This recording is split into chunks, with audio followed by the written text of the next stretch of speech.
the last moments of his just barely 27 years of life here on this planet. He didn't know, as he was out with friends celebrating his birthday, that he was being watched, that he was being followed. He was being stalked. Stalked and observed while he was celebrating. Stalked and observed by a group of killers, a group of conspirators who were now executing a very premeditated plot that had been hatched and birthed days before. A plot that had been hatched between them with every single one of their collective evil intentions directed into one common purpose, one common goal: the premeditated murder of Charles Jones. This group's collective hatred and animosity, which drove the conspiracy that existed between them, this evil and despicably wicked conspiracy. He didn't know that now all of their planning, all of their surveillance, all of their advanced coordination was now coming to fruition.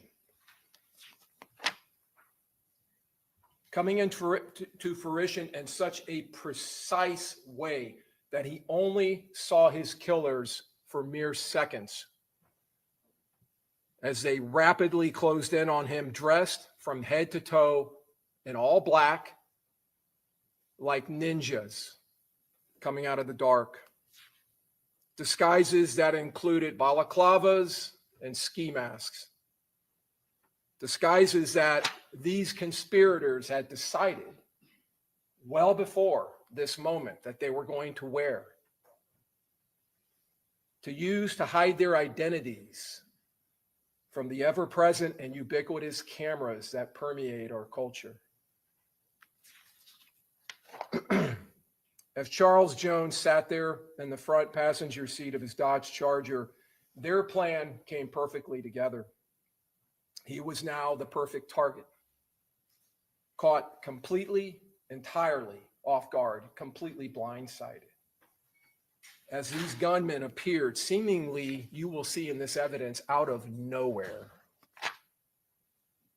A perfectly planned ambush, and there's no other way to say it.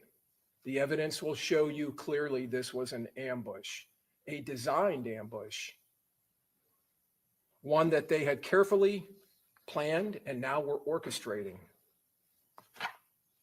Unable to run, unable to dive or even duck, basically caged in the front seat of his car. He was basically a sitting duck. And these killers, they didn't hesitate, not for 1 second and not for one moment.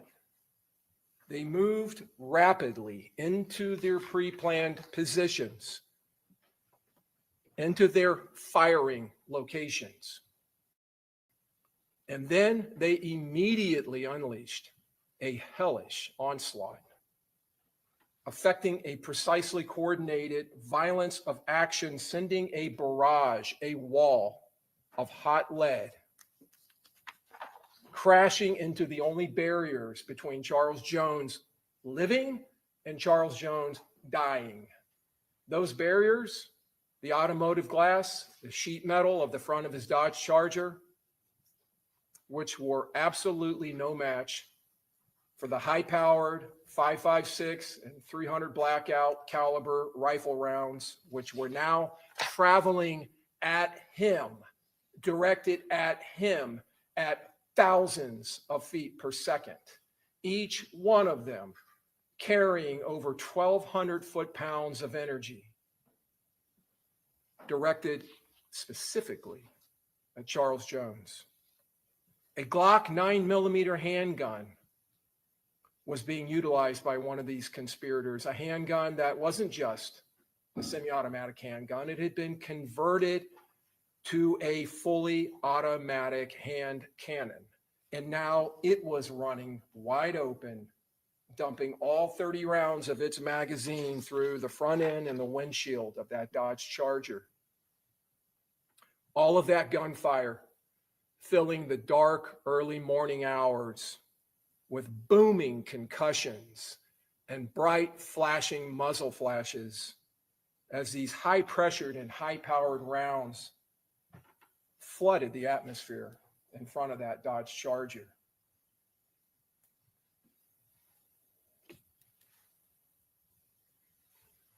Charles Jones. You've heard his name in the indictment. That's his face.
Just a few seconds of the mountain of evidence that you will see in this case of what happened that night.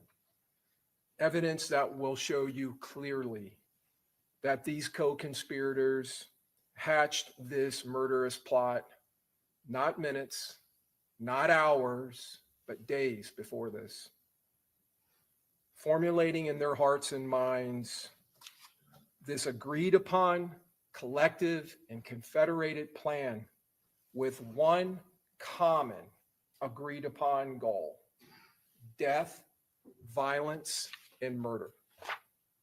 A conspiracy motivated and hatched days before, hundreds of miles away from Tampa. A conspiracy that would span through those days and over 500 miles of travel. Reservations were made, uniforms, disguises obtained and selected, gear was obtained, weapons selected, weapons loaded, and weapons modified and made ready. Transportation was obtained, vehicles with specific purposes, and a plot that required advanced planning and logistics to include housing, communications, and transport would materialize and become reality. A criminal, murderous operation.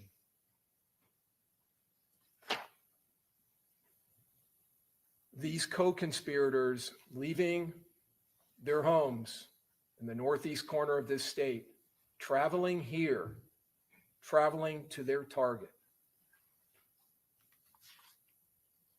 Conspiring to murder Charles Jones, not in his home, not in Jacksonville, not on his home territory, not at his residence, but here in Tampa, while he was on a birthday trip, while his guard was down.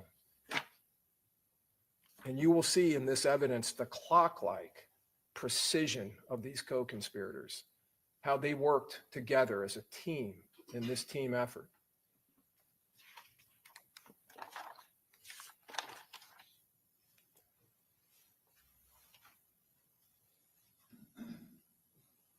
Principles. This is a law that you heard a little bit about. You'll be instructed on it at the end of this case after the evidence is given to you by the Honorable Judge Sisko. She will instruct you on the law of principles as well as the law on murder and all the other laws that you will need to render your verdict in this case. The law of principles, if a defendant helps another person to commit or attempt to commit a crime, that defendant is a principal and must be treated as if they had done all the things that the other person or persons did, if we prove this beyond a reasonable doubt, that they first intended that the crime occur and did some act or said something, anything that was intended to and that did incite their co-defendants to commit this murder, cause them to, simply encourage them to, assist them, or advise other persons to actually commit that crime. Now, incite, cause, encourage, assist, or advise the other person to actually commit the crime. For first-degree premeditated murder, we must prove that this defendant intended that Charles Jones be killed. It is not necessary for the principal to know every detail of how a first-degree murder will be committed as long as they intend that it occur. And they did some act or said something that was intended to help or did help the murder to occur. But almost more importantly, the principal, the defendant, does not have to be present when the crime is committed or attempted to be committed. But in this case, folks, you will hear that this defendant, Alicia Andrews, was right there, driving right next to that Dodge Charger in the seconds before this murder happened.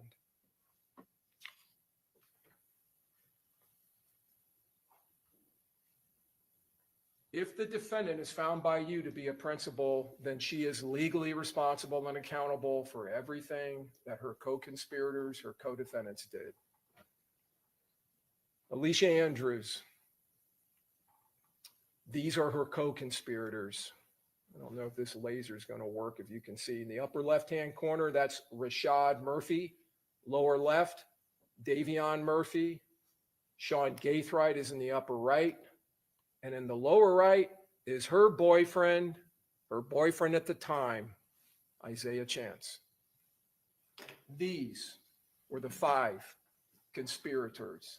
This was the assault team that took out Charles Jones, that took his life, that snatched it from him in the early morning hours of June 23rd. Isaiah Chance, Sean Gaithright, Rashad Murphy, Davion Murphy.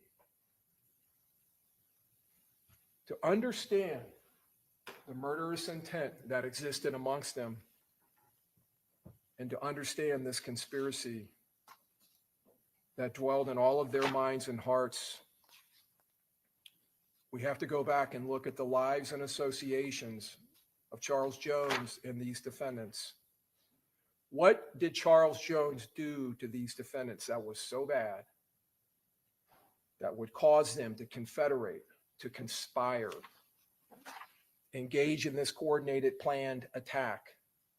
Charles Jones belonged to and was affiliated with a group known as 6 Block.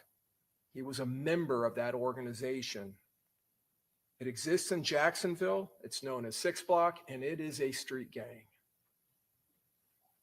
It consists of several members. 2 other gangs in Jacksonville, ATK and 1200, were affiliated gangs. They despise 6 Block. They detest them. They abhor them. And the level of hate between these groups is a mutual hatred. The evidence will show that these gangs have been at war for several years. And when I say war, the evidence will show you this is a war going on in the streets of Jacksonville.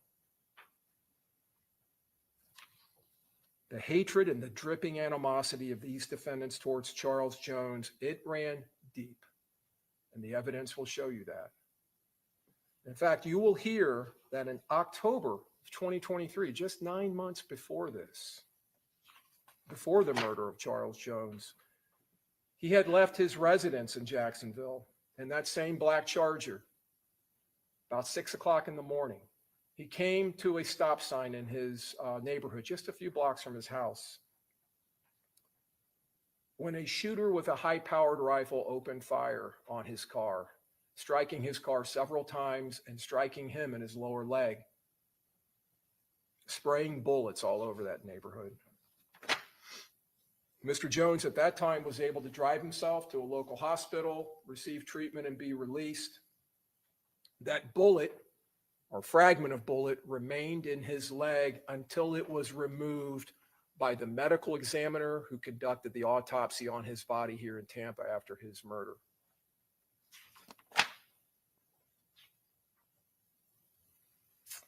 Earlier that same morning, a member of ATK, a man by the name of Tilly, was shot and killed at a high school football game. This shooting of Charles Jones was clearly retaliation, but Charles Jones was not the shooter of Tilly. But that didn't matter. So why was he targeted? You won't hear any evidence to suggest that he had anything to do with that shooting. He was affiliated with 6 Block. And you're going to hear in the evidence that he wasn't just a member of 6 Block, he was a notorious member of 6 Block. Probably the most well-known member of that gang. In fact, he was the public face of 6 Block. The spokesperson, basically. He posted on social media, but most notoriously and notably, he wasn't just a spokesperson for 6 Block. He was a certified celebrity. Charles Jones had millions of followers on social media, if not tens of millions of followers, because he engaged in an activity that you heard a little bit about yesterday from one of your fellow jurors, and he was spot on. That's exactly what the evidence is going to show you in this case. This long-standing pattern of what is called drill rap. And it is an activity that Charles Jones embraced and that he engaged in under the name Julio Foolio, which was in fact his street name, Foolio, Julio Foolio. In this type of rap music, it's not just rap, it's disrespect. It's making fun of and disparaging not only ATK and 1200, the opposing gangs, but disparaging their members by name. Disparaging, and probably most incendiary you will find in the evidence, bragging about the death or deaths of other ATK 1200 members who have been murdered. As I said earlier, make no doubt about it, this is a gang war. Mr. Jones, you will see in the evidence, not only produced this music, he produced music videos.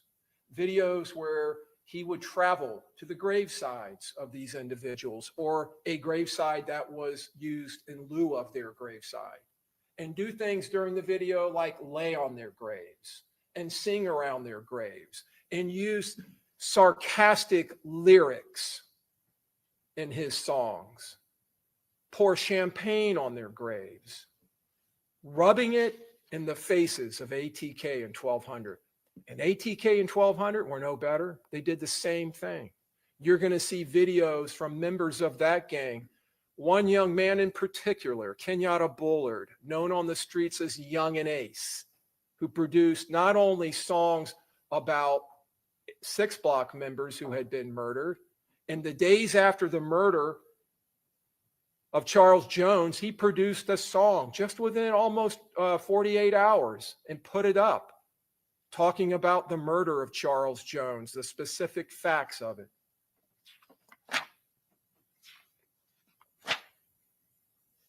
This created in those 5 individuals, in their minds and in their hearts, a vendetta.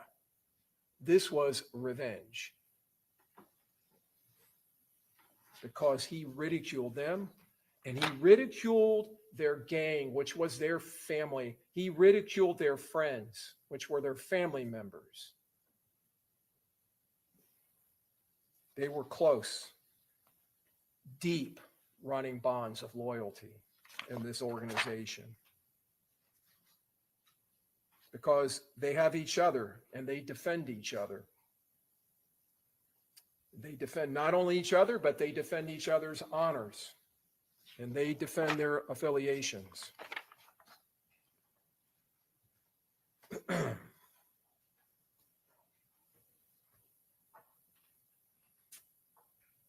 This is the murder scene. Let me see if this will work. Home to Suites, McKinley, Fowler, USF is directly across the street. The USF campus lays literally feet away from this hotel complex. Over here, you can see it's a Holiday Inn. This is the portico right here where the shooting happens. What you will see in this evidence is that these shooters arrive here and they come in and they go around the north side of that complex as Mr. Jones is sitting here at the portico with 2 other cars full of his friends and partygoers, people celebrating. His girlfriend was in the other car. He was a passenger. His friend Xavier Edwards was driving. His longtime friend Gino Norris was in the back seat. They pull in. The shooters come in this way. They go around. They come down here. And they park in this area here. And then they act on foot. And they come around here, surprising Mr. Jones. You saw Mr. Jones' car try to evade the shooting and go this direction. He goes straight up here. There is no road here, but they make a road in their desperate efforts to get away. They go right past this dumpster, and the Charger ends up here.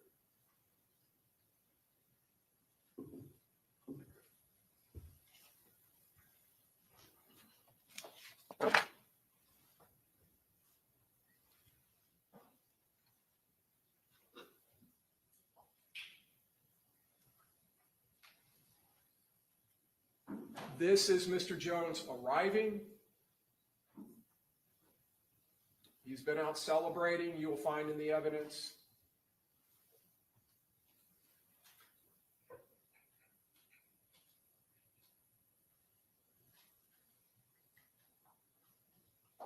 That is Mr. Jones with that open passenger door.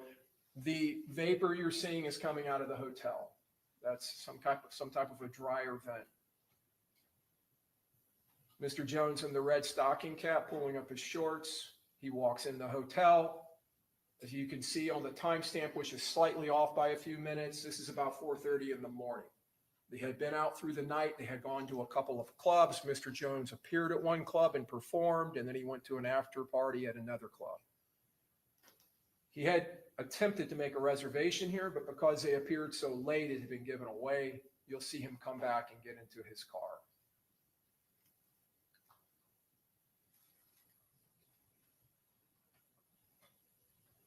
Video slightly sped up here.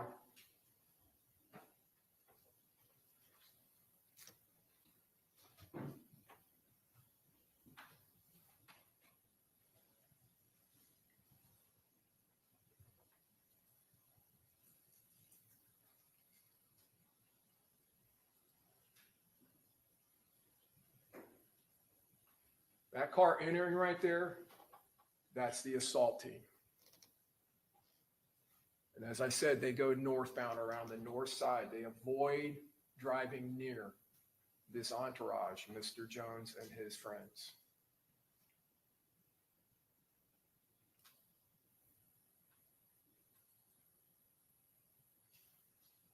This Nissan Altima that's pulling up is part of the entourage that was with Mr. Jones. The driver, Tafa McRae, is a friend of his. You will see his girlfriend get out, and they go inside of the lobby to use the restroom.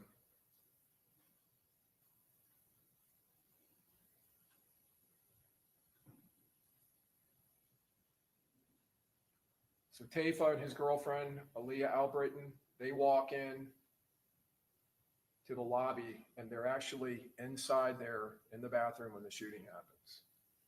Now, you probably didn't see it, but when Tafa got out of the driver's seat of that Nissan Altima, Camilla Bentley slid right in behind him. That's another friend of Mr. Jones and friends with these folks. She's sitting in that car at the time of the shooting. She takes a round through the arm.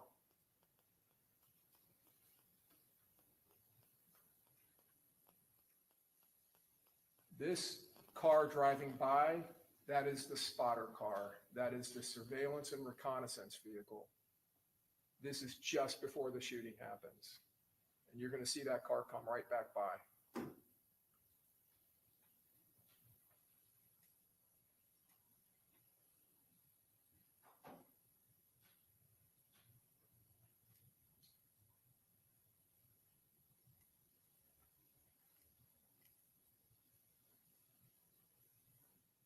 It goes down, does a 3-point U-turn, and comes back.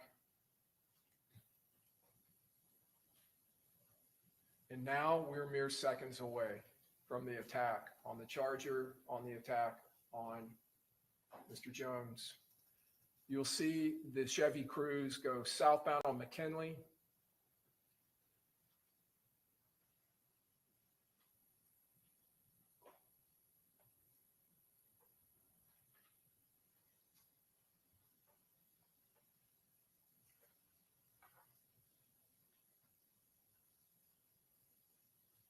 Down to the lower left, you saw the shooter with the automatic Glock.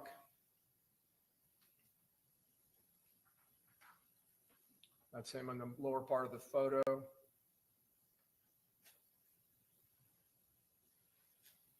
So you see in this video, Xavier Edwards desperately trying to get them out of harm's way.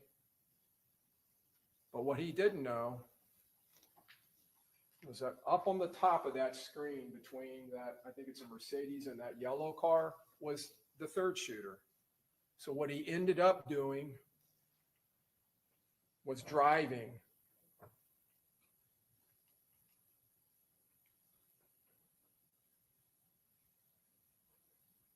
and you'll see it come to fruition here, directly into a vortex of high-powered rifle fire.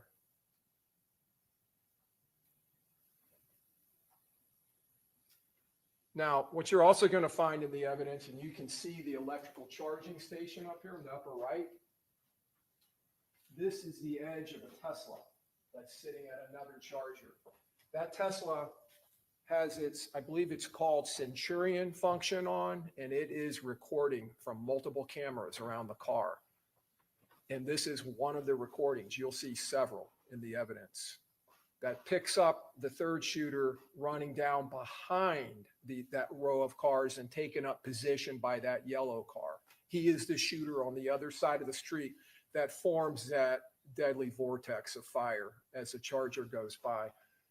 And as the Charger, you will see in the evidence, runs down the side trying to escape down the side of the hotel, this shooter comes running up to this position by the charging station and is opening up fire down the west side facing north of the home to suites.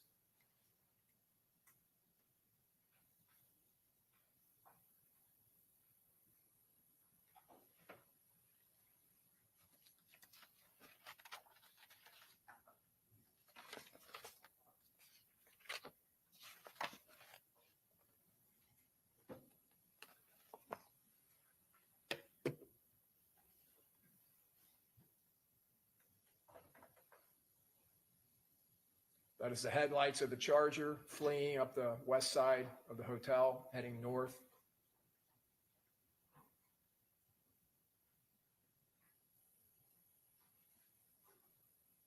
The third shooter. That's the Charger at the impound lot at the Tampa Police Department. You can see the impacts. Every one of those yellow stickers on the hood, the side, and the windshield are all impacts. That's the Altima that Camilla Bentley was sitting in. It took 2 rounds to the back window.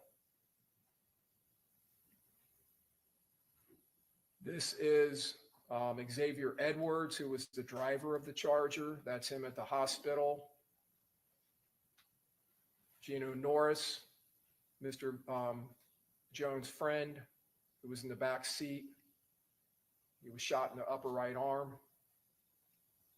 And Camilla Bentley, who was shot in the upper arm. These were the other party goers. Armani Turner is Mr. Jones' girlfriend at the time. Miss Randolph, her friend. Robert Howard is an associate friend of Mr. Jones, who was in the car behind the Charger, which was a Hyundai. Tafa McCrae and Aaliyah were the ones in the Altima.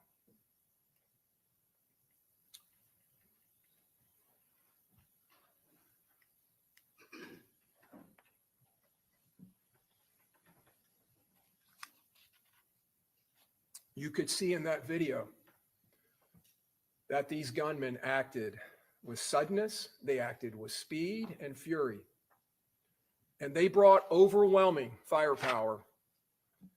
Not one shooter, not 2 shooters, but 3 to create that vortex that the evidence proves to you, with high-powered AR-style rifles and a fully automatic Glock 19, bringing all of that firepower to bear in a concentrated area easily and rapidly, establishing not fire superiority, but fire supremacy, the evidence will show. Firing, as you saw in that last photo from the Tesla video, with absolute impunity and disregard of anyone that may be in that area. The majority of that fire you will find in this case was funneled directly into the passenger compartment of the Dodge Charger. And every single one of the rounds that were fired that night, every single one of them was dripping with the hatred, the malice, and the premeditated intent of all 5 of those conspirators. The evidence will prove to you. Mr. Jones attempted to evade the gunfire. He was leaning up against the dashboard. You may have seen in that photo, on those videos, but you'll see it during the trial. Look for it. His feet are up on the dashboard. He's leaning back. He's on his phone. The evidence will show trying to find a hotel, trying to find lodging for them. He barely has time to pull his feet down. The evidence will show he attempted to jump into the back seat, to go through and across the center console.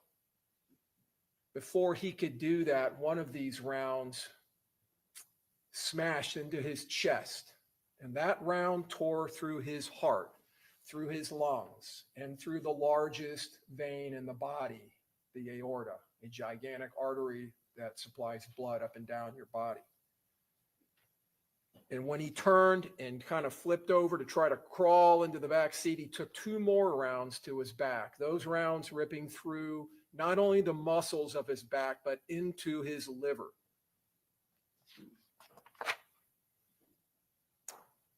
These shooters, as you've just seen, leveraged surprise. They leveraged it in this attack to make sure that Mr. Jones didn't stand a chance, to make sure he couldn't evade this attack. Not this time. This time he was going to be killed. They took full advantage of this ambush that they had planned. And you saw in that evidence the determination of these shooters, the assault team in this conspiracy.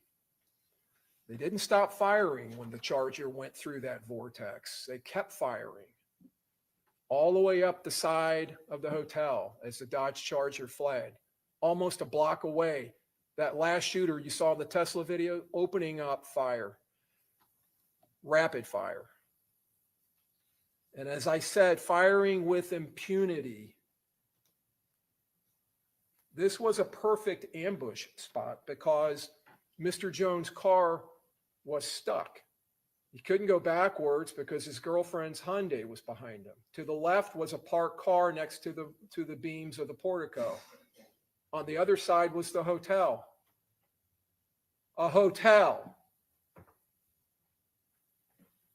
And on the other side of the wall and the glass of that hotel was high density humanity.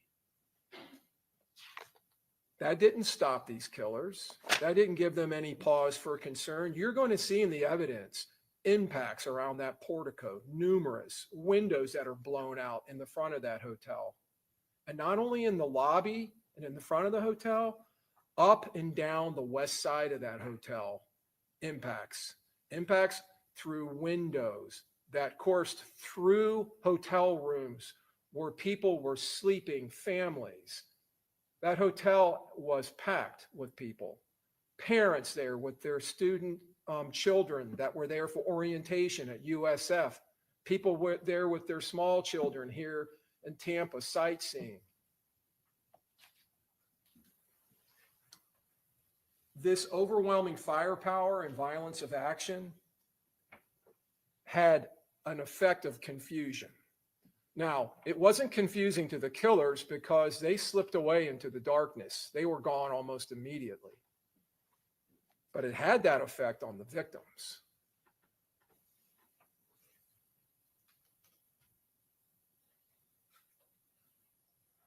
Gino and Xavier, when that Charger finally comes to a halt, bullet riddled, they realize that Charles Jones is gone. And they also realize that they both have been impacted. They have both suffered gunshot wounds. They flee out of that Charger and they flee immediately to the west into the Holiday Inn because now they don't know where these killers are. They don't know if they're there or not. So they flee and they run into the hotel. And you're going to see in the evidence, their flight leaves a thick blood trail and a very obvious blood trail. They run in, they get on an elevator, they go to the third floor. When law enforcement respond, and I'll talk to you a little bit about that, the confusion that was caused, they go to the area where the Charger is. They see the blood trail. They don't know if that's victims. They don't know if that's shooters. They go into the hotel thinking that they're going to be coming face to face with shooters. They go up the elevator and they go onto the third floor and they find Mr. Edwards and Mr. North laying on the ground, bleeding. Camilla Bentley, you saw in the panic between her car or the car she was driving, the Altima, and Miss Turner's Hyundai. One's backing up and one's going forward and they collide going out onto McKinley. Camilla Bentley drives off, but then she turns around shortly thereafter and comes back and picks up Taifa and Aaliyah, who are inside of the hotel lobby. They then drive nearby to Advent Health, where Camilla is treated for her gunshot wound. Meanwhile, Armani Turner, the victim's girlfriend in the Hyundai, she ends up somehow on Fowler going eastbound and comes across a traffic stop being conducted by the University of South Florida Police Department, just a traffic stop. She pulls up and her and Mr. Howard get out and they make contact with the police, who are having a hard time understanding them because they were so frantic and so upset. So they follow them. They try to follow them. They actually lose sight of them because she's traveling so fast. Meanwhile, Tampa Police Department are responding to multiple 911 calls of shooting at the hotel. An officer responding sees Miss Turner driving. She drives through the intersection of Fowler. McKinley goes right over the landscaping and into the parking lot. He follows her, not knowing who she is or what her part of this is. And they end up making contact with her.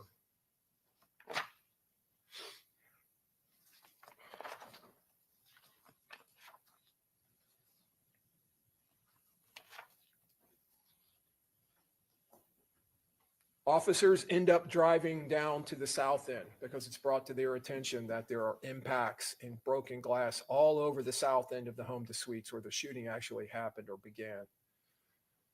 And the first officer who gets there comes into the scene and he notices all of these 9mm pistol casings laying in the scene. And he's looking at the impacts and he's already seen the charger. And he's wondering, where are the rifle casings? Where are they? Well, you're going to hear in this evidence there were no rifle casings, even though 2 rifles were firing at a high cyclical rate in this attack. They weren't there because these conspirators modified their rifles. They put what are called brass catchers on the rifles to catch the brass, the shell casings being ejected from these AR-style rifles. They modified them, just like they modified that Glock pistol, made it fully automatic. That was confusing. That was beguiling to law enforcement, at least in the beginning, until they started obtaining the video that you've just seen.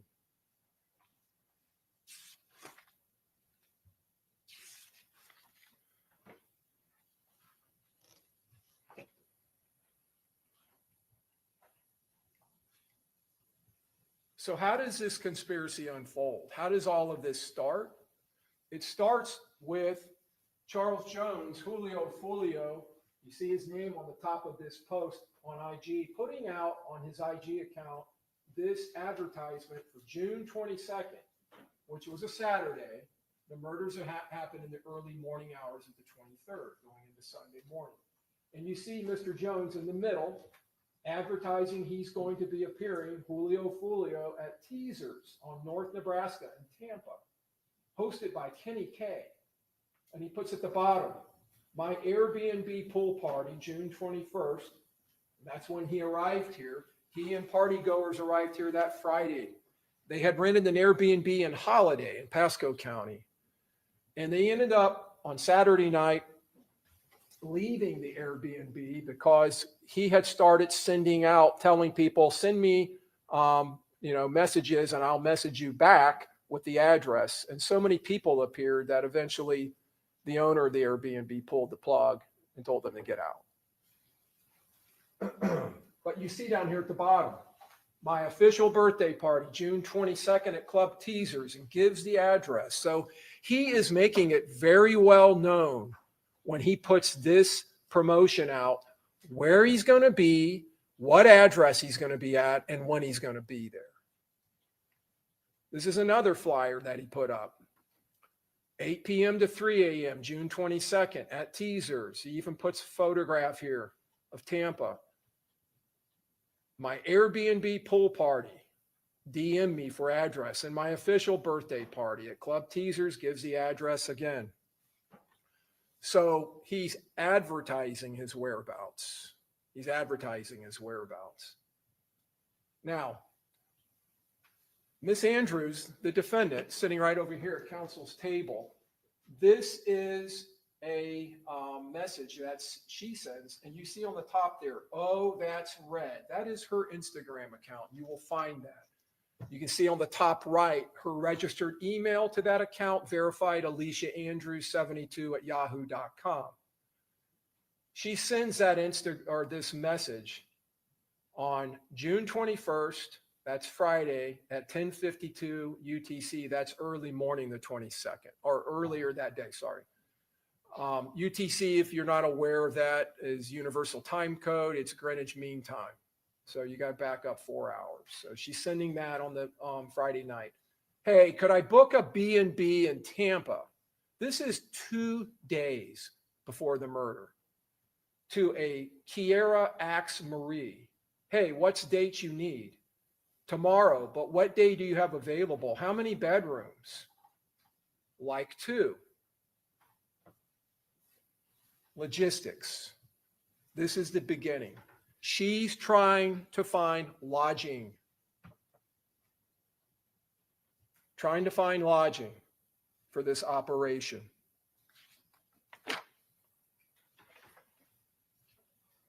Now, a few moments later, a screenshot of an Airbnb message is documented The message is addressed to Rashad Murphy, confirms his reservation at Lagoon Oasis 9703 Gazebo Pond in Tampa, June 22nd to June 24. And in the message of that message there from the owner of the Airbnb, our HOA requires for security purposes that all guests booking with us provide a valid ID, which he obliges and sends his valid ID.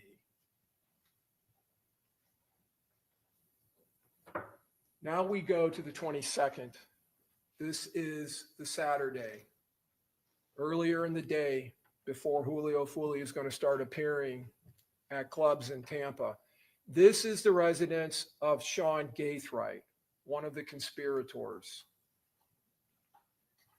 That is Mr. Gaithright walking out with a large duffel bag, and Isaiah Chance walking out with bags. And you'll see they start loading that black car, which is a Chevy Impala. That is the car that goes north in the hotel complex. That is the car transporting the assault team. And they load the bags into the trunk. That BMW on the top of the video there is being driven by Mr. Chance. And you see him bringing out another large bag. They're kitting up and they're getting their gear into their transports. You'll see in the evidence that Mr. Chance ends up leaving in that Beamer. He drives and picks up his girlfriend, this defendant, Alicia Andrews, and brings her back to this residence. And then the three of them, Miss Andrews, Mr. Chance, and Mr. Gaithright, get into that Impala, and they drive here to Tampa, and they drive to the Airbnb. And there will be zero doubt about all of that, because that Impala, while it's en route, is being picked up on license plate readers. You will see in the evidence their cell phones are tracking, hitting cell towers as they travel in unison all the way down to I-75, coming across from Jacksonville and heading directly into Tampa. When he comes back, Mr. Chance brings his contribution to the assault team. The Glock pistol with the extended magazine. He tucks it into his waistband.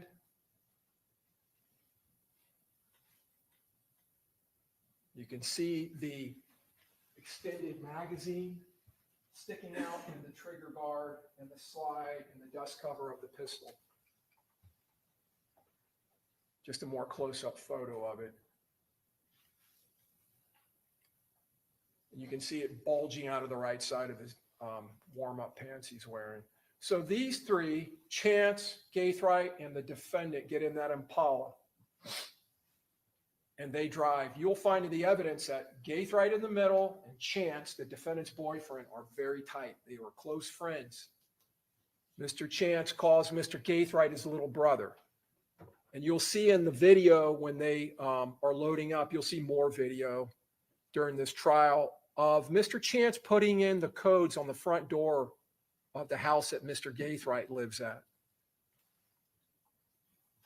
Now, the second car, the one that I pointed out to you, the surveillance vehicle. This is a Chevy Cruze. This car is also picked up on license plate readers after law enforcement determined its involvement in this case. They go back and they find it. And if you can see in the lower left-hand corner, 7:46 p.m., June 22nd, it's on Bruce B. Downs at Tampa Palms, getting real close to where their Airbnb is. And by the way, the Airbnb they book is 1.3 miles from the murder scene. You will see in the evidence that the LPR, the license plate recognition systems that are picking up these two vehicles, show them traveling in unison, hitting on the same license plate readers at the same time, at the same locations as they travel from Jacksonville. That car was obtained by Rashad Murphy outside of the circle of ATK 1200. It was specifically located and utilized in this case as a car that would not be recognized. Now, this is the LPRs for that car, the Chevy Cruze. You can see it hitting where it hits Dolphin Drive. That's the day before in Jacksonville. On the 22nd at 6:01, Highway 441, At 1809 Highway 326, it's traveling through Gainesville. And then at 1947, 7:47 p.m., Bruce B. Downs, Tampa Palms Road, excuse me. And then at 0342 Hillsborough. And then we get into the surveillance and the time before the murder. The ones at the bottom are the return. That's when they're returning to Jacksonville. This is showing you in these license plate readers, the Cruise on the top and the Impala on the bottom, hitting simultaneously on the same dates, 1809, 1947, 1945, 0341, 0342, at the same exact locations. These cars are traveling in unison because they are part of a team. This is the Airbnb that they stayed at on the night of the 22nd, going into the morning of the 23rd. They didn't stay at a hotel that has a lobby with security cameras. They stayed at an Airbnb with one single Ring camera. Now, that's the front door on the right, or on the left, excuse me. You can see the Ring camera. You also can see that that lock has, like most Airbnbs, has a combination lock on it. That's the defendant when they arrive. And that day, she's the only one seen going through that door. You're going to hear in the evidence when she walks in, this is from a video, someone inside saying, "My bad." So they're already inside, but she's the only one that goes through the door that day. The other ones, the evidence will show, this is back the back side of that same building, and down the back, and there's the back door. Must have entered, the evidence will show, through that entrance. Later that night at about 1:40, this is going now into June 23rd, 3 hours before the murder of Charles Jones, and less than an hour before they begin to hunt and stalk him at Teasers, where he's appearing. Her phone leaves the Airbnb and starts tracking by hitting off cell towers to a nearby McDonald's at 22nd and Fletcher, 2205 East Fletcher. You can see in the upper right-hand corner, if you've never seen these before, that's the cell tower. This is the area of the cell tower, or the part of the antenna that's being utilized, and it falls within that area. And you can see there, Fletcher, Advent Health.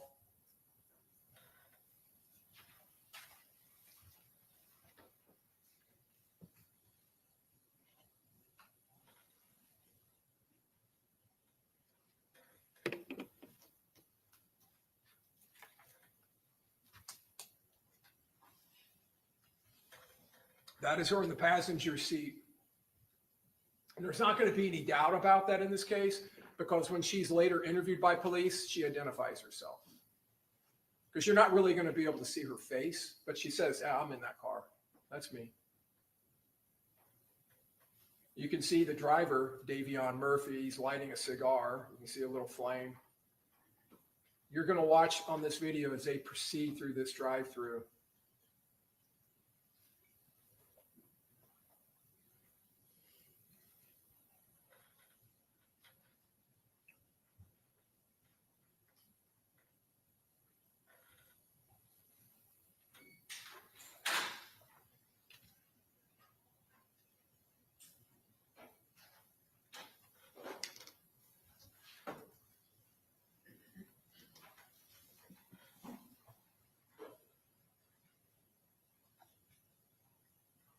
You just saw her turn to her left. She identifies Mr. Chance as being in the back seat of that car.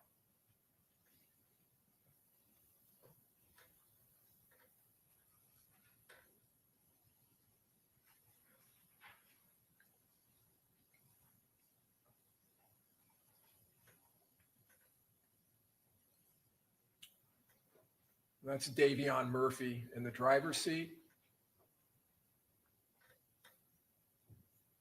They eventually drive off, but what you're going to find in the evidence is they buy a lot of food. This is not food for one person. It's a lot of food. And that's significant because later she tells the police that they went there because she was hungry and wanted something to eat. She also tells them she doesn't know who the driver is. Can't give an explanation for how he even came to be in that car or how she came to be in that car. Now, this is outside of teasers. As you saw, Teasers is a club that is on Nebraska here in the city of Tampa. So as you saw in the evidence of the shooting, the success of this conspiracy, this plot to murder, this attack hinged on the element of surprise. It absolutely hinged on that. And they leveraged the surprise that they had catching Mr. Jones off guard. And to have that type of surprise, they had to act with a coordinated knowledge, and they needed intelligence. They needed intel. They needed real-time information. Where is he? What's his route? They needed to know exactly where he was.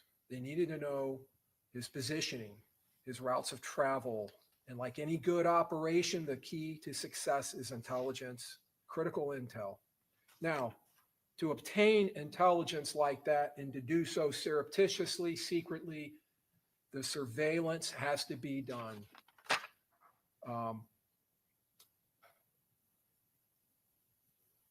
In a surreptitious manner. Without that intelligence, without providing that real-time information to the assault team that's in the Impala, there would be no surprise. There would be no ambush of Mr. Jones, and this conspiracy would fail. It was that intelligence, that real-time surveillance and communication, the locations and routes that were provided by this defendant and her boyfriend, Isaiah Chance, operating alone in that Chevy Cruze, while the other three conspirators, the assault team, were in the Impala. And they were doing everything they could to keep that Impala out of the sight of Mr. Jones and his friends, because Mr. Gaithright drove that Impala. It was registered to his mother, but he drove it all the time. He was notoriously known for driving that car. This was a coordinated team effort.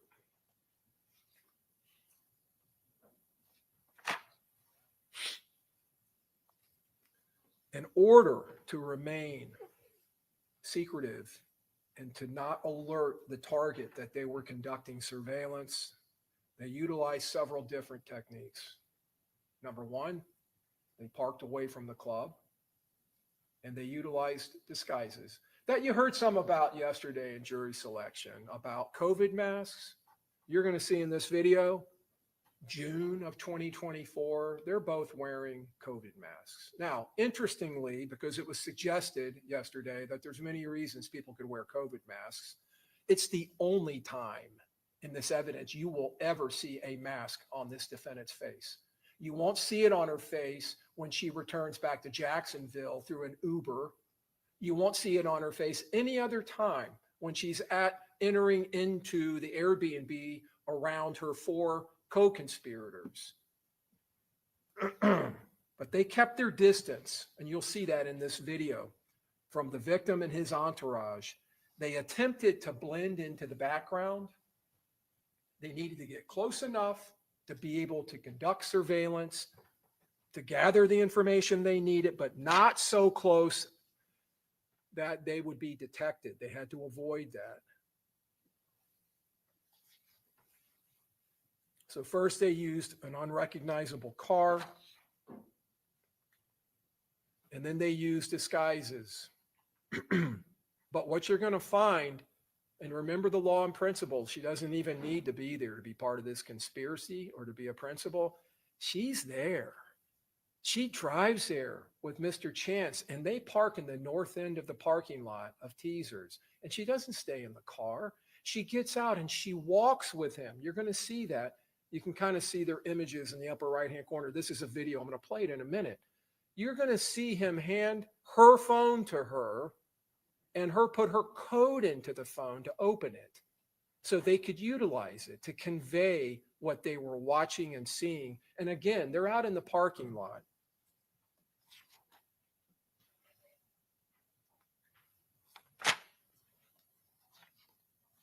She was there with them in the field, shoulder to shoulder, in the thick of it, on the ground, in the action. So they're wearing these masks, and it's not just like some costume mask. Obviously, a COVID mask is not going to necessarily draw that much attention, but it is going to hide their identities. Mr. Chance has a hoodie up on his head, along with the COVID mask. They are clearly trying to disguise themselves.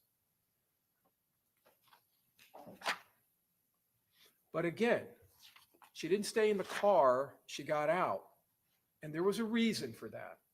Because instead of allowing Mr. Chance to walk around in this dark parking lot with a hood on and a mask on by himself, Objection, Your Honor. Argument. walking. Overruled. Go ahead. Again, this is opening statement, members of the jury. It's just a chance for the lawyers to tell you what evidence they believe will be admitted in this case. But again, it is not the actual evidence, all right?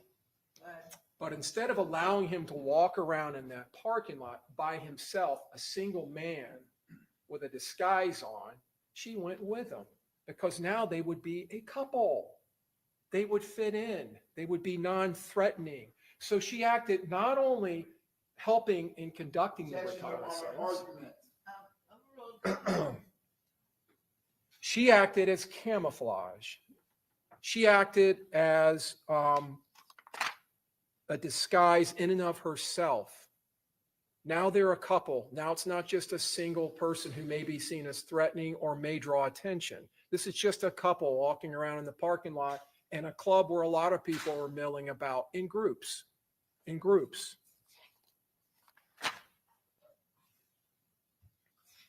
She provided that by being there in the field with them. She provided that cover and that camouflage, and she provided, obviously, a second set of eyes to watch, both of them surveilling and watching Mr. Jones and his entourage.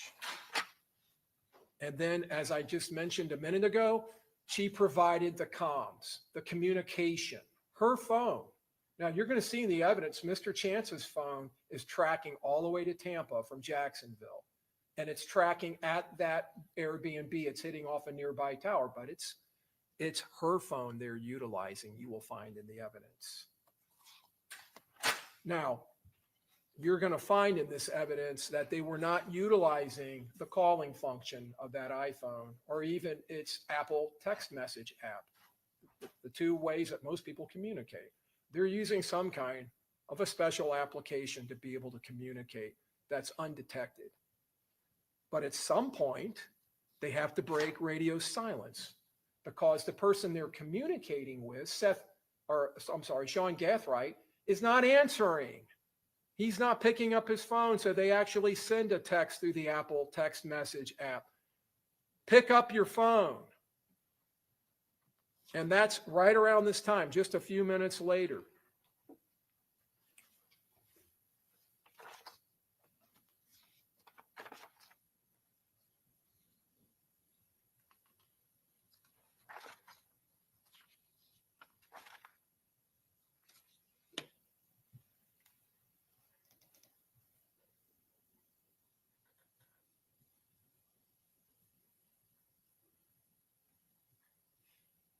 You see the defendant opening the phone for Mr. Chance, and you can see their COVID masks. One is wearing the blue COVID mask that was so prevalent in 2020, 2021, and she's wearing a black one.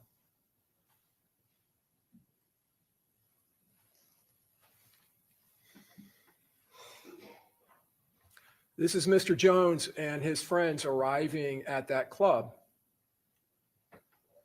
And you can see the time there. 2:22 in the morning. That, again, is several minutes off, but it's about that time. 221, and there they are, and you see Mr. Chance on the phone in the parking lot at the same place. Now later, after Mr. Jones has gone into the club and been in there and done his thing in there with his friends, he's now leaving. You can see Mr. Edwards' head up there. It's 2:46 or about that time.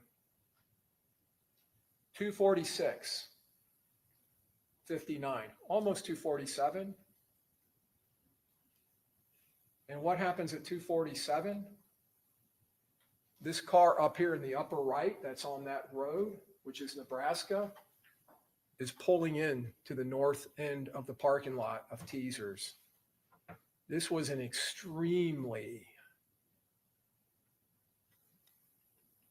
well-orchestrated conspiracy, coordinated. He's walking out of the club on the other side of the club, and out of the blue, the assault team vehicle is pulling into the club. That is tight surveillance and intel. Now, in this photograph, it's 2:48. This is Mr. Jones' Charger. You can see the lights starting to light up because they're already inside the car. They're getting ready to leave. That's the Impala that has come in on the north side, gone down the west side, and is now passing in the front. Out of necessity, passing in the front. So this is just aerial view of Teasers. You can see Nebraska over here to the right. You can see this little road here, South Castle. The defendant and her boyfriend come and they park here in the north end.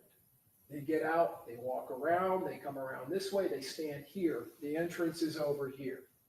So they're way down here. You kind of saw that in that photograph, which would put them down there to the west. They conduct surveillance, they walk back up here, they get back into the car, and then they drive out onto East Castle. The assault team comes in the red arrows, comes in on the north end. We just watched it. They come down this way and they go down Castle. And as you can see, before I move on, a lot of folks standing around out there, a lot of people, potential witnesses. Now, from there, when Mr. Jones leaves with his friends in the three cars, they travel to another club, an after party. This is Truth 18 on Bush.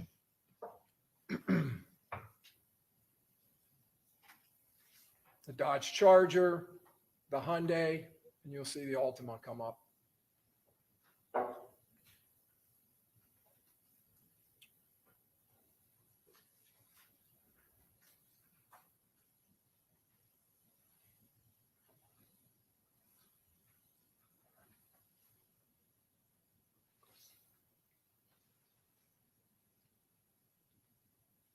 Down here to the lower left, you can see some of the party, Miss Bentley, Miss Albritton, Tafa McRae in the light blue. And up on the top there where you just saw the flashing lights, it's Armani Turner and Miss Randolph getting out of the Hyundai. And there's Mr. Jones in the lower right with the red hat, very recognizable. So they go up to the second floor of this strip mall where this club is.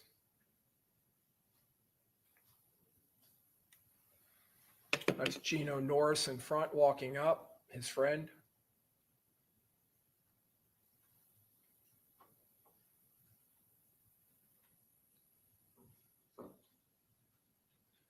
And again, this is for an after party.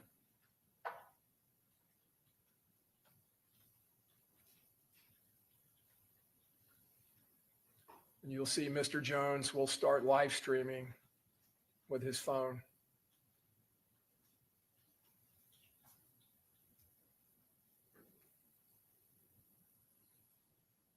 Again, advertising his location.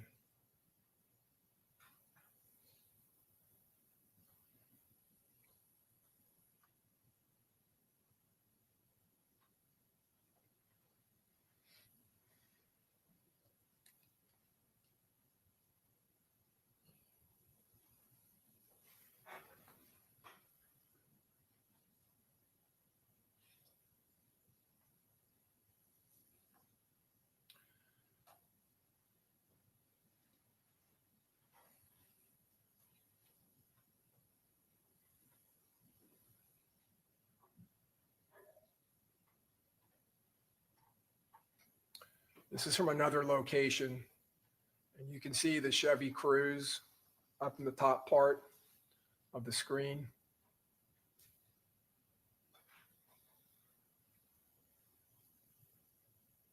And now in the top of the screen, the hooded individual, the defendant, and Mr. Chance conducting more surveillance. Walking as a couple, so they're not threatening, they don't stand out.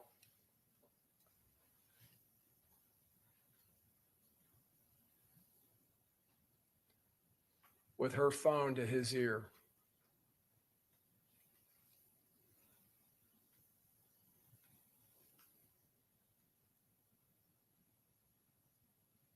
And now they walk back again past the club.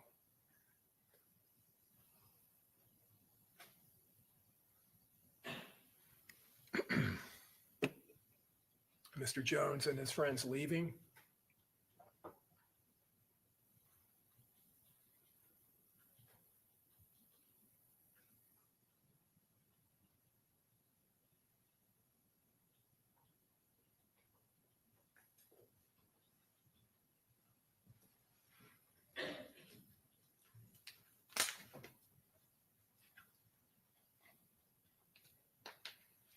The Impala on the top of the screen. That's across the street.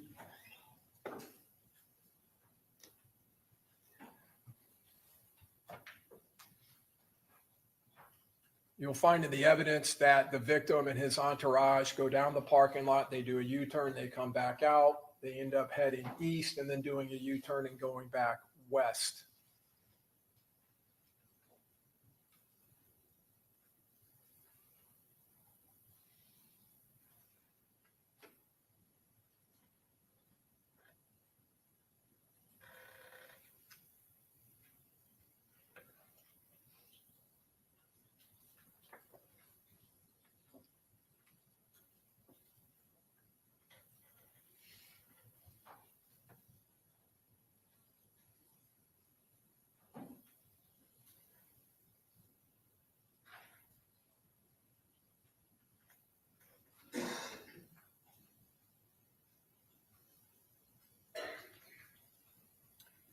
The Impala just crossed the street. Now it's back up at that stop sign in the upper right-hand corner.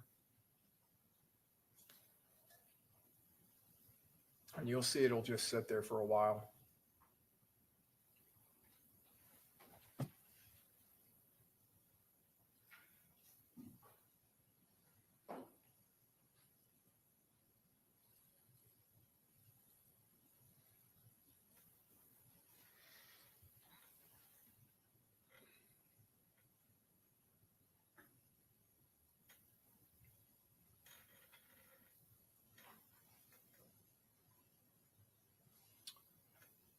Mr. Jones and his friends coming down the stairs.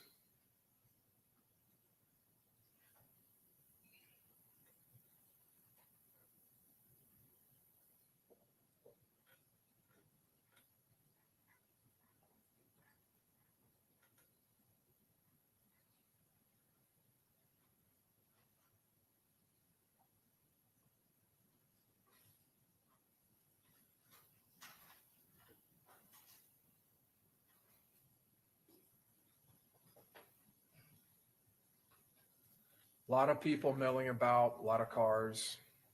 The evidence will show.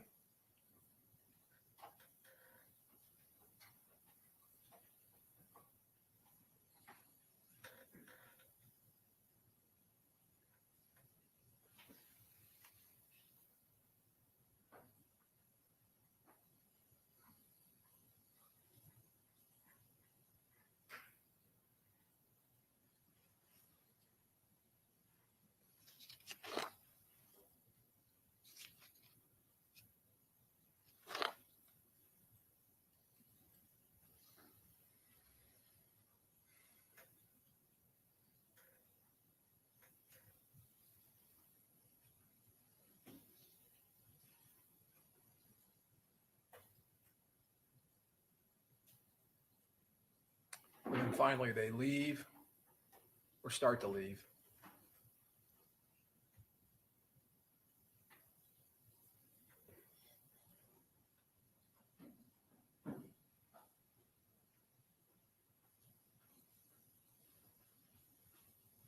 And they come back.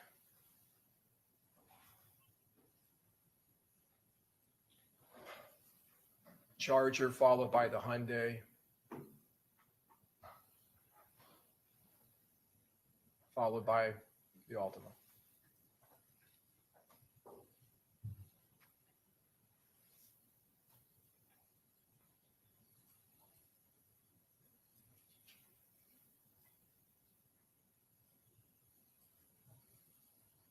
On the top of the screen, Mr. Jones' Charger is going to do a U-turn and go back westbound, followed by the Hyundai and the Altima.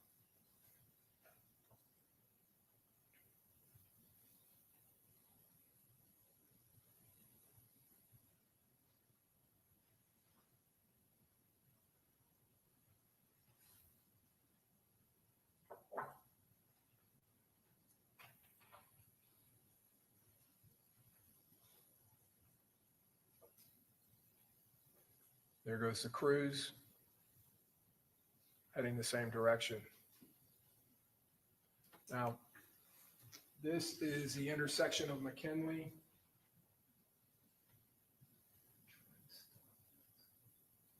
Oh, and I'm going to play through. This is the intersection of McKinley and Fowler. This is the Home to Suites and Holiday Inn complex in the upper right-hand corner.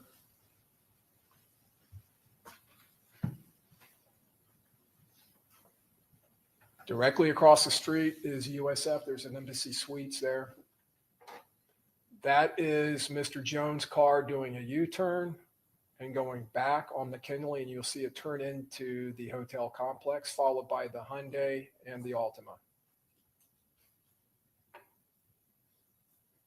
And as you can see, there is no car visible except for those oncoming lights now coming up the northbound side. That is the Chevy Cruise.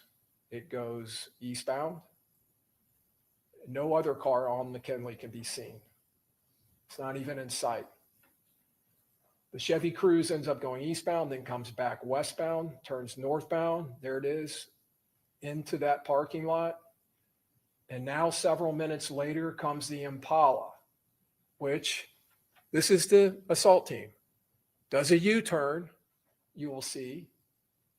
Goes southbound on McKinley, following the path of Mr. Jones and his entourage, and pulls directly into that hotel. That car wasn't anywhere to be seen when Mr. Jones and his entourage were going in there.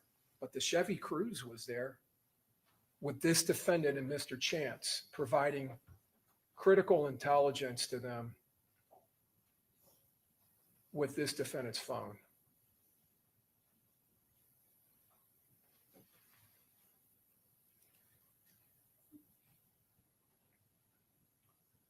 Once it pulls in, you'll start seeing cameras from different locations within the complex mounted on the Home to Suites surveillance system that'll pick up the Impala's path as it travels. So the Chevy Cruise, at one point after the Impala goes in, blows through a red light on Fowler to get over there and turn in to the hotel.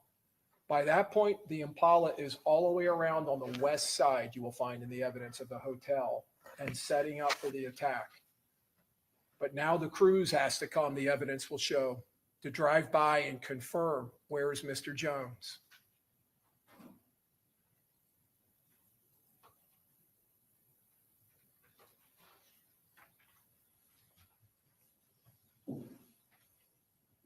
The red marker is the Impala and its path. It comes in, it goes northbound, it goes westbound, it goes southbound around the Holiday Inn, down across the south end side of the Holiday Inn, back to the east, and then it parks.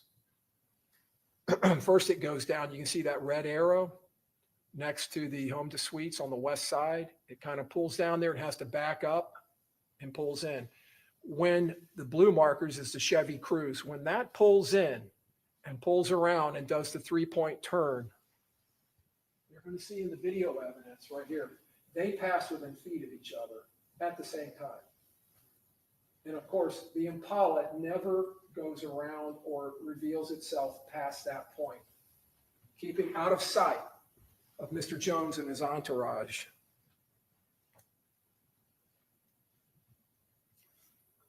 This is a camera mounted on the east side of the home to suites, pointing to the southeast, and it is picking up the Impala now, pulling into the complex and going northbound on the east side of the hotel. This is going to go to a camera facing north-northeast, showing it passing, still going northbound.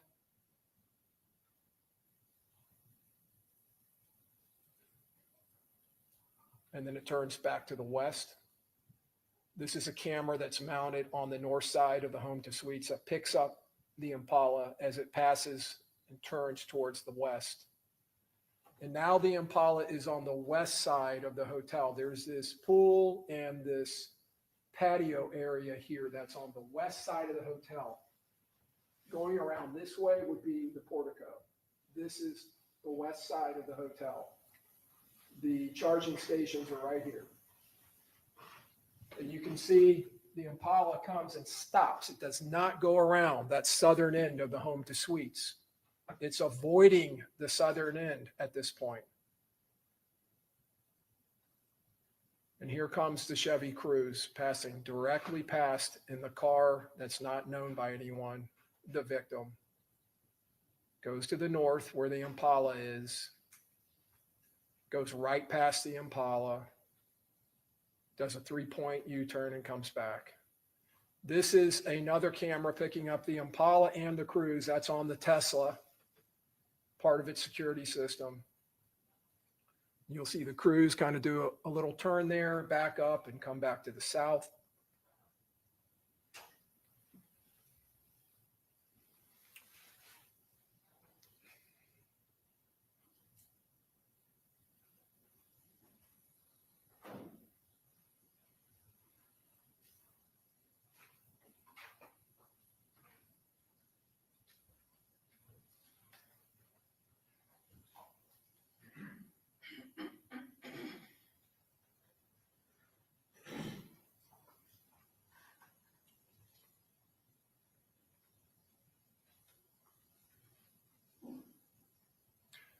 You may, I don't know if you saw that or not. The Cruze is turning around, but the Impala is pulling into a spot over here at the same time as it passes back by. Objection, Your Honor. This is cumulative. Overruled. This is opening statement. Go ahead. So now the Cruze is coming back, doing one last pass, and now we're within seconds of the attack, the murder itself.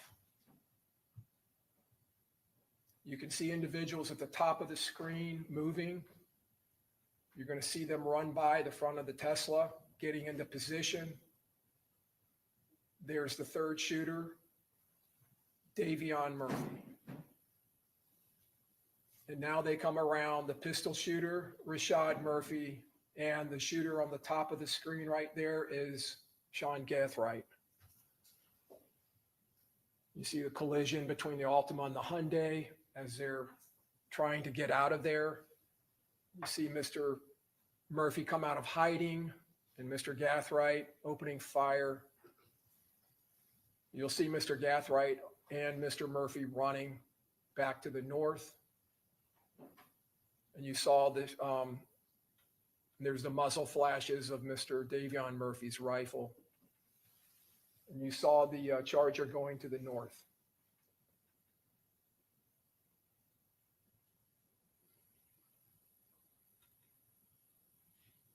That's the Charger picked up by the Tesla cameras heading north. There goes Mr. Rashad Murphy. There goes Gathright. And there's Davion Murphy. And you can kind of see the blocky image of the brass catcher on the side of that rifle. Another view from the Tesla of Davion Murphy running back to the Impala.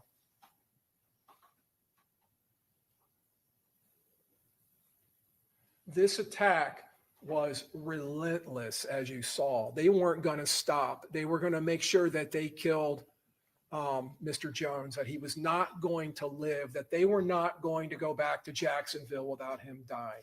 And you saw that relentless attitude of these defendants as they were shooting. This is the Airbnb. That's a photograph of Well, actually, this is a video. So this is the night they get there. This is Saturday, the 22nd. The defendant entering. There's no volume on this, but when she walks in, someone says, "My bad." Mr. Chance having maybe a celebratory drink. This is the next day around 2:30, 3. You can see he has to keep knocking. The person getting in that silver car is an Uber driver who they have called. That is how they returned to Jacksonville. The defendant, Mr. Chance, and Mr. Murphy this time returned to Jacksonville.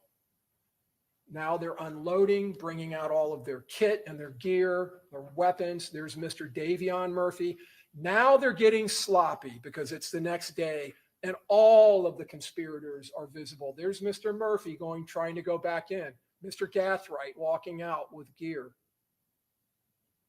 They don't they don't leave the way they came. They flee from this murder separately and in a different format. That's Mr. Gathright. He leaves independent of the others in the Impala. Objection, Your Honor. Counsel is narrating the evidence, stuff that's not even been introduced, Your Honor. Well, because it's opening statement. He's just telling the jury what he believes the evidence will show. So I'm going to overrule the objection. You can see Mr. Gathright goes over to the side, to the back, and that's how they got in the day before. The evidence will show Mr. Gathright, Sean Gathright, whose house they all started at with the Impala. He leaves, but he doesn't go back to Jacksonville. Mr. Gathright drives across I-4 to Polk County, to Auburndale, to his grandmother's house, where he switches cars. He leaves his Impala at his grandmother's house, and he takes her Toyota 4Runner, and he drives that to Orlando, where he goes out that night to a club, and he posts a photograph of him drinking Don Julio tequila, which is a diss to Charles Jones. Charles Jones, Julio Foolio, was known in all of his social media to drink Don Julio. That's where the name came from. He was notorious for that. This Mr. Gathright drives over, switches cars, goes to Orlando, then he ends up in Jacksonville. That's Mr. Gathright being picked up on a Flock license plate reader system.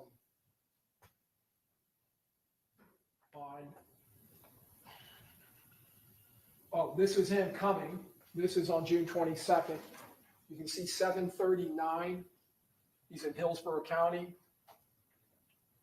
So 623, he's eastbound on I-4 at 413, eastbound on I-4. This is the Sunday after the shooting. 625, southbound Florida 559, and Fred Jones Parkway in Polk County. This is Mr. Gathright arriving at his grandmother's house in Opal Avenue in Auburndale. You're going to see him walk in. You see the Chevy Impala, the assault car sitting in the driveway. Law enforcement go there later. They get this video of Mr. Gathright switching cars. You're going to see him wiping down the Impala before he leaves.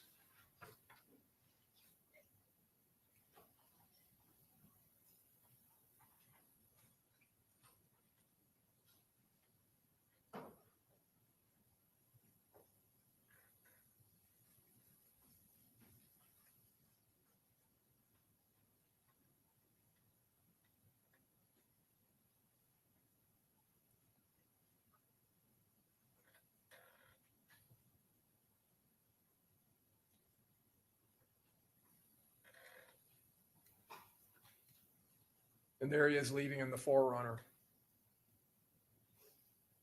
saying goodbye to his grandmother.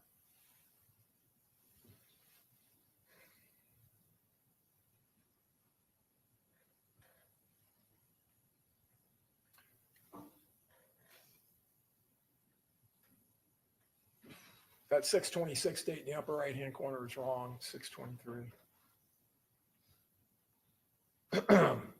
The defendant and her boyfriend, Mr. Chance, and Mr. Rashad Murphy, who had come there in the Chevy Cruze with his cousin, Davion Murphy. Now, Rashad Murphy traveled with them in that Uber. There's the Uber receipt, $187, 3 hours, 25 minutes, 208 miles from Gazebo Pond to Chipperfield Lane in Jacksonville. You see the route on the left, they go up 75 and they cut through I-10, heading up to Jacksonville. The Uber driver in this case will testify to you that he picked up 3 people at an Airbnb in Tampa and dropped them off at Sean Gaithwright's house in Jacksonville. That this defendant and Mr. Chance sat in the back seat and the whole way they're on their phones and they're not wearing a mask. This is them arriving at Sean Gaithwright's house.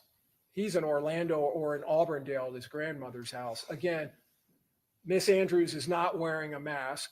She's unloading along with Mr. Chance, and you're going to see Rashad Murphy here with some kind of a hat on, like a beret, with the same bags that were loaded up into the Impala. He's handing something now to the defendant.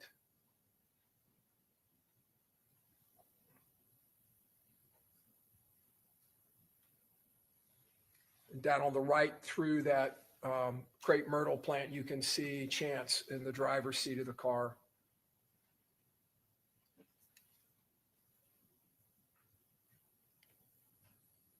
Mr. Murphy wearing the same jeans that he was wearing when he got arrested 2 days later in Gwinnett County, Georgia, northeast of Atlanta, driving the Chevy Cruze. He was with his girlfriend, Charmaine Steiger. They had picked up a hotel that morning, early in the morning.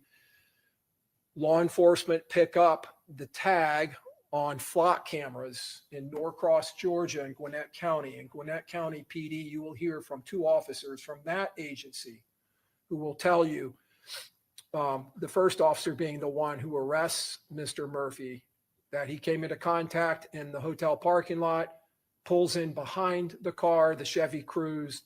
Mr. Murphy pops out of the driver's seat. He's yelling at him at gunpoint, "Show me your hands, show me your hands."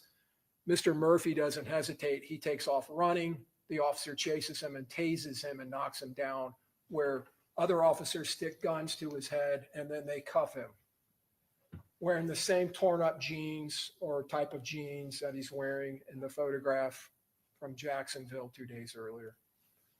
That's a photograph of Mr. Rashad Murphy in a Walmart on June 21st that you will see in the evidence in Jacksonville, where he bought a burner phone and he's wearing the same clothes or clothes that are consistent in appearance to the Glock shooter, the person with the Glock switch shooter. You can see he's carrying it. You can see the similarities in the belt. You can see the similarities in the shoes. And you can see he's carrying it in his left hand, which is confirmed through investigation. He is left-handed.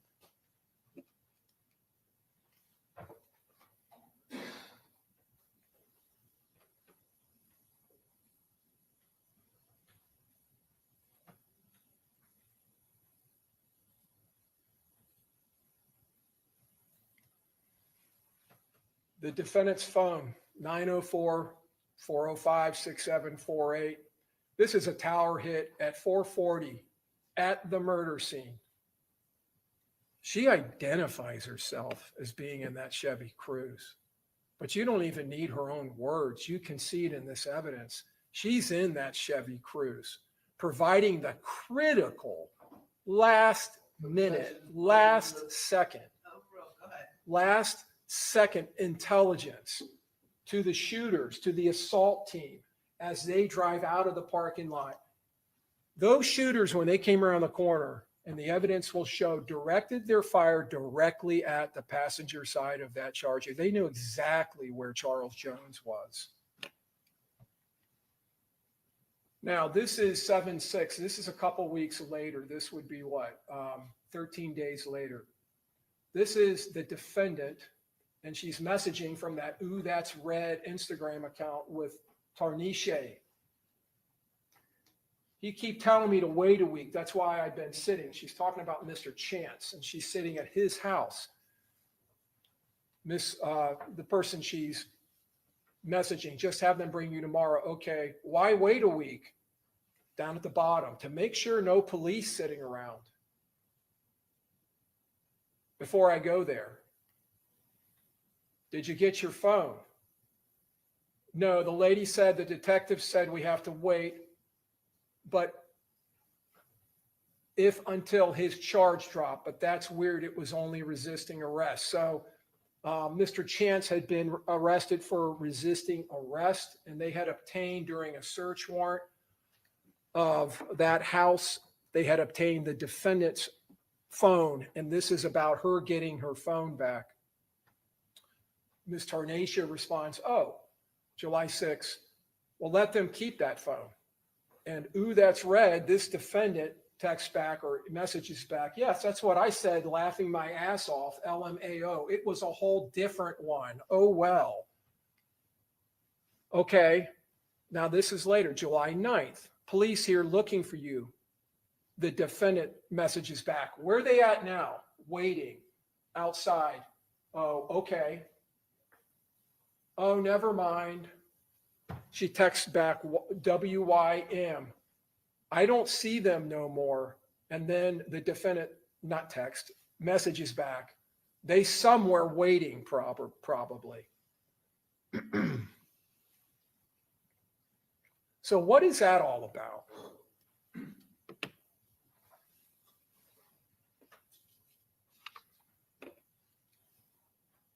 Why is she saying it's a whole different one?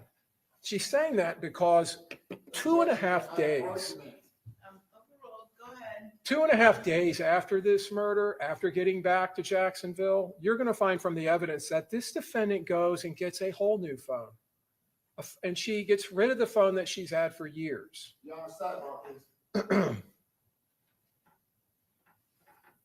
Okay.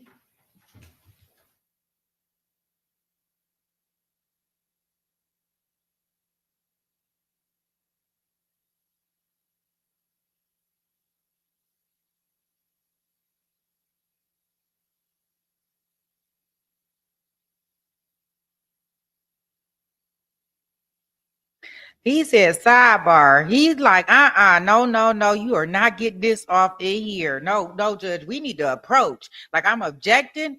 We in the middle of these openings. Like, no.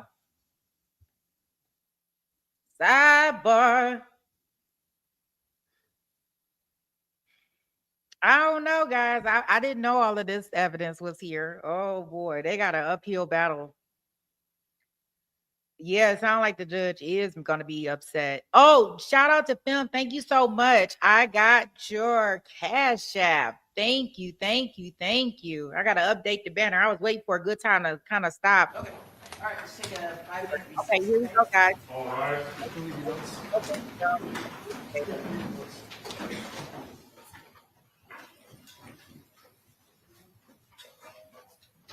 They must be letting the jury go out. Oh, no.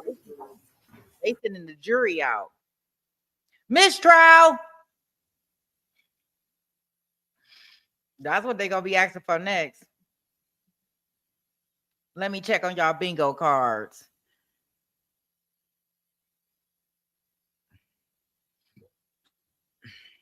We'll reconvene at 11:20.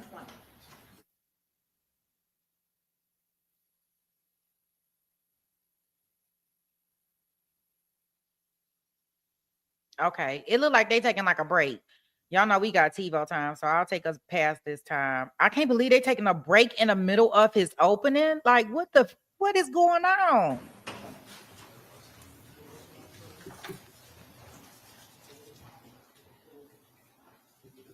Still using restroom back there. Okay.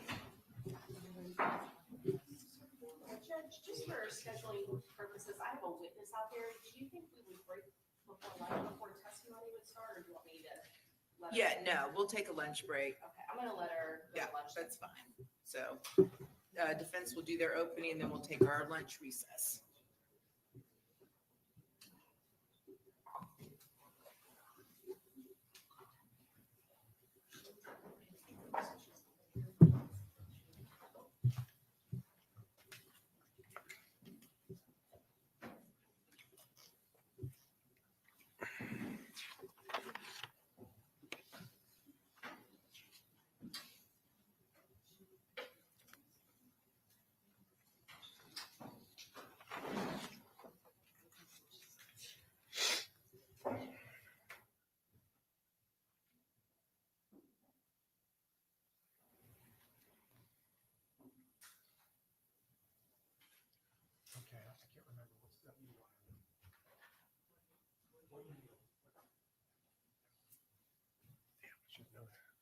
remember. I looked it up, man.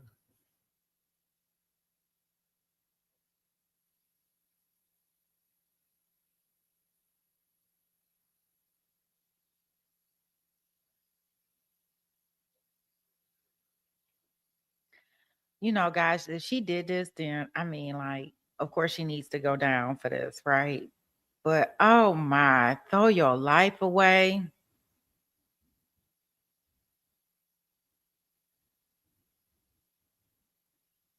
I just can't. And I like these openings. Like it's so much video. Y'all know I am a sucker for some video, baby. If it's some video, it's some photos, I am all in. Like I could probably watch the openings over and over and over again. I guess they coming in with jury. I'm gonna mute up.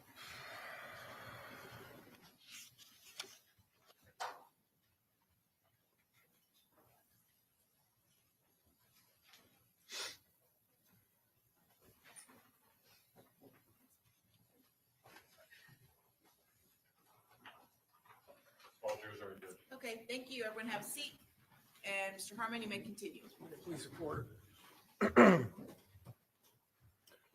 So the defendant disposes of her phone that she has had for years, the same phone that she and Isaiah Chance were utilizing to convey intelligence and information on the whereabouts of Charles Jones to the assault team, a phone that to this day has never been found or located.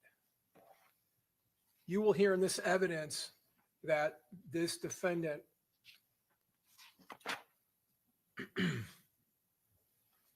did everything that she could in the days after this murder to protect herself and to defend and protect the conspiracy that she was part of.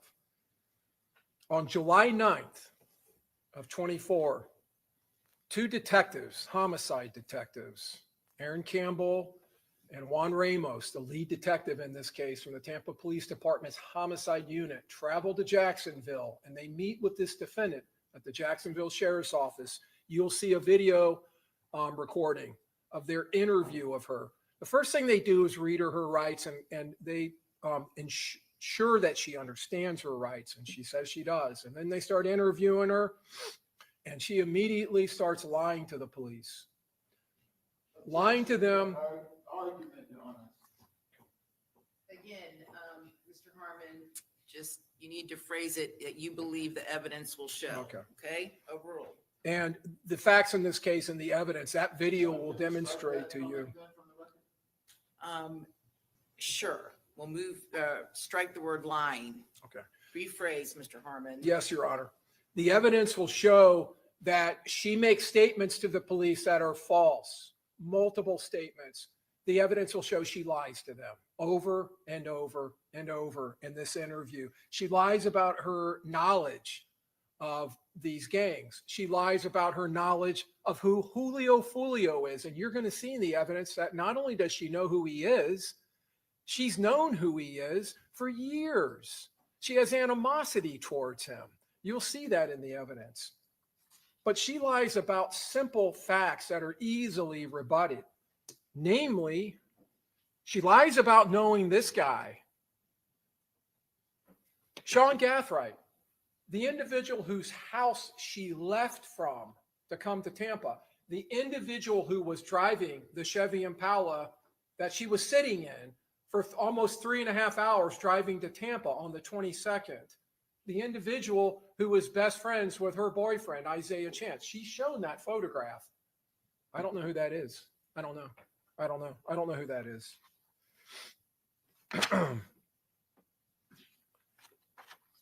And you will see in the evidence that these lies are nonchalant lies. Her demeanor with these homicide detectives. They show her video. They show her all this video. And in the middle of this litany of lies that's coming out of her mouth, there's a couple little kernels of truth. Namely, she identifies herself in the teasers video in the parking lot with Isaiah Chance wearing the mask. She identifies herself in the Truth 18 video. She identifies herself, like I said earlier, at the McDonald's in the Chevy Cruze, but she doesn't know who Davion Murphy is. They ask her, well, who is this guy? How did he end up driving this car that you're in? I don't know.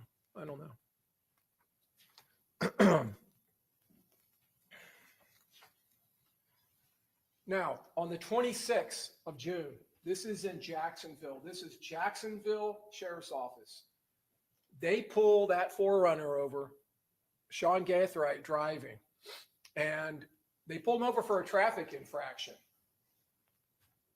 They get him out of the car, and they end up searching that 4Runner. And inside of the 4Runner, they find several items: Glock magazines, a Glock extended magazine, components for AR-15 rifles, including a brace, magazine holders, ammunition, and a box full of empty .223 and 5.56 shell casings. Now, you're going to hear in the evidence, if you're not already aware of this, that a 5.56 rifle, an AR rifle, can shoot .223 ammunition. They're almost interchangeable. And there's multiple empty casings in this box. They also find these two boxes, each containing 50 rounds of 9mm ammunition. Max Tech. On the top of the cartridge casings, on the head stamp, where the primer is MXT for Max Tech. That is the exact same ammunition as the 9mm shell casings found in the crime scene. All of those shell casings found, and there was 31 of them found outside of the home to suites. They're all Max Tech, all the same ammunition, the same as these is ammunition found in Mr. Gathwright's vehicle. And I'll come back to that. These shell casings, 223 5.56, those shell casings are later provided to the Florida Department of Law Enforcement, which is a statewide agency here in the state of Florida that maintains crime laboratories throughout the state. We have one right here, a regional laboratory here in Tampa, and there's one in Jacksonville, and they're both involved in this case. And they are submitted to the firearms section, to firearms analysts who analyze those shell casings, comparing them to the shell casings from the October 7th attack on Charles Jones, where he was shot in the leg. And they are fired from the same weapon. The analyst will tell you they were fired from the same weapon. She will tell you that was shell casings. She examines them microscopically and compares them and looks at markings that are left on the shell casings, markings that are left by the breech face of the gun, by the extractor ejectors inside the firearms, and by primer shear, as it's called, when the primer goes off. And by primer, talking about this little dot here in the middle of the gun where the firing pin hits, causing a very teeny explosion that then ignites the gunpowder inside the shell casing, the gunpowder that sits behind the bullet and pushes it out.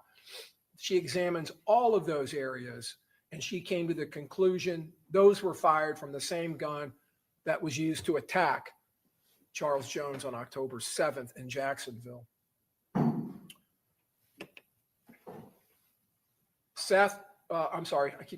Sean Gathwright's house. There's the 4Runner.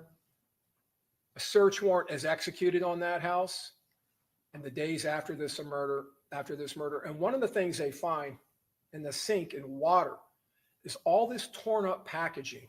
And when they start looking at the packaging, it's all firearm related. That is a Sig Sauer Romeo 05 package. These are Magpul, which is a firearms manufacturer of components for AR-15 rifles, also manufacturer of magazines. They find basically an arsenal within this house. And what they determined from their search is that Sean Gathwright, was the weapons man on this team. He is the man that provided the AR-15 5.56 caliber rifle and the AR-15 300 blackout rifle in this attack. There are ammo boxes full of 300 blackout and 5.56 ammunition. In this safe, they find multiple weapons to include rifles and brass catchers. That is a brass catcher. It has a wire structure with netting or mesh, and it's designed to be fitted onto a rifle where when the shell is ejecting, like I said earlier, the casings remain in that mesh. And in this mesh, this detached brass catcher, they found 2 9mm shell casings that somehow worked their way in there. Those shell casings are Max Tech ammunition, the same kind of ammunition that's found in this defendant's, Mr. Gathwright's Forerunner. Those shell casings are submitted to the Florida Department of Law Enforcement, to the firearms section for analysis, and they're analyzed, and they're compared to a shell casing from our crime scene, and the firearms examiner will tell you they were fired from the same weapon, a Glock firearm. That weapon was not recovered in this case. It was never found. They find this rifle, 300 blackout, with the brass catcher attached. And when I say brass, brass, if you don't already know, and you'll hear in the evidence, is a common term for shell casings. Once they're fired and they come out of the gun, it's called brass. It's just a common way of referring to those. And so the brass catcher is still attached to this firearm. And you see it on the opposite side. This firearm is also located, this 5.56, and that brass catcher, as I said, had been detached already. There are multiple magazines located and loaded magazines. Those are loaded with 300 blackout 30 caliber rounds. Ammo boxes, this is back at the sheriff's office in Jacksonville, where this ammunition was inventoried after collection from Mr. Gathwright's house. And you can see all of the different type of ammunition he had. Now, July 27th, that individual sitting in the rain, kneeling there at gunpoint, is Isaiah Chance. Officers arrived at that residence, his residence, and placed him under arrest for the murder in this case. And there is the defendant being brought out of the same house where she was with Mr. Chance.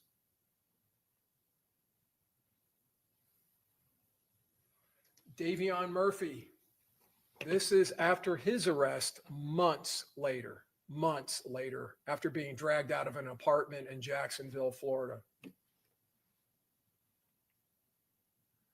Now, why am I showing you this photograph of the defendant? This is the defendant. This is Miss Andrews.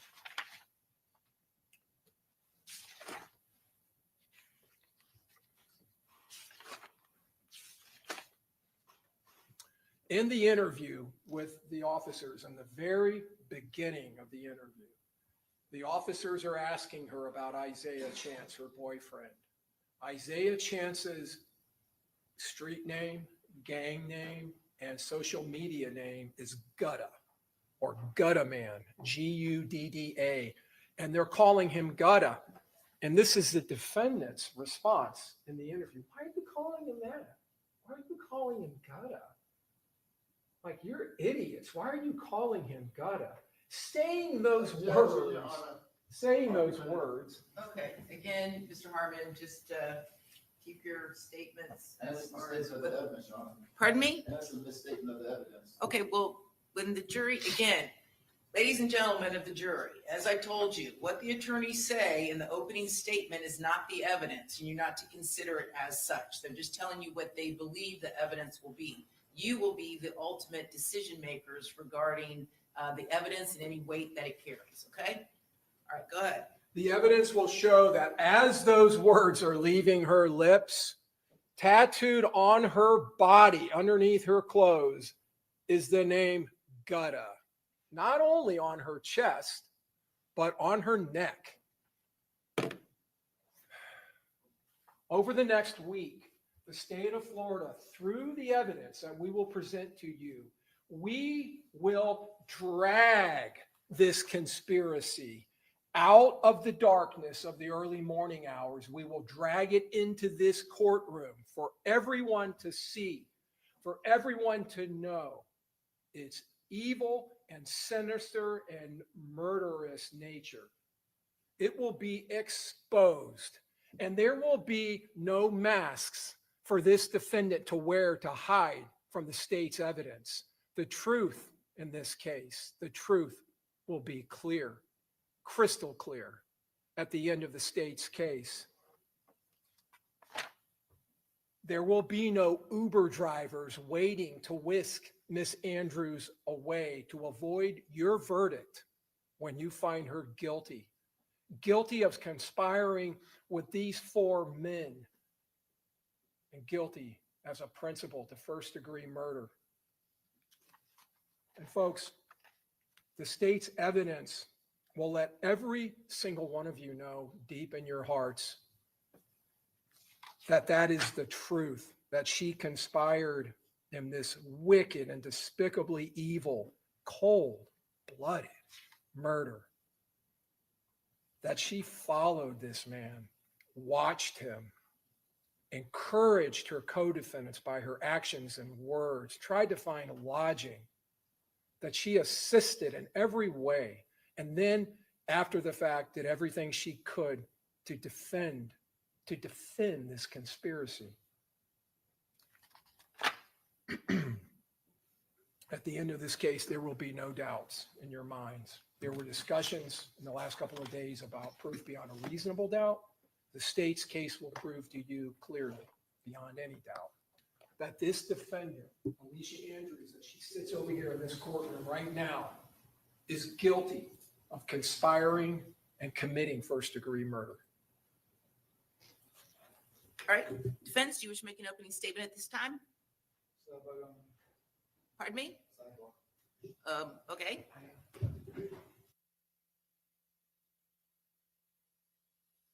The defense said, wait a minute, we need to go back to the drawing board. Let us come up here and let us talk to you. We need to game plan this year. Wait a minute, Judge. Oh my.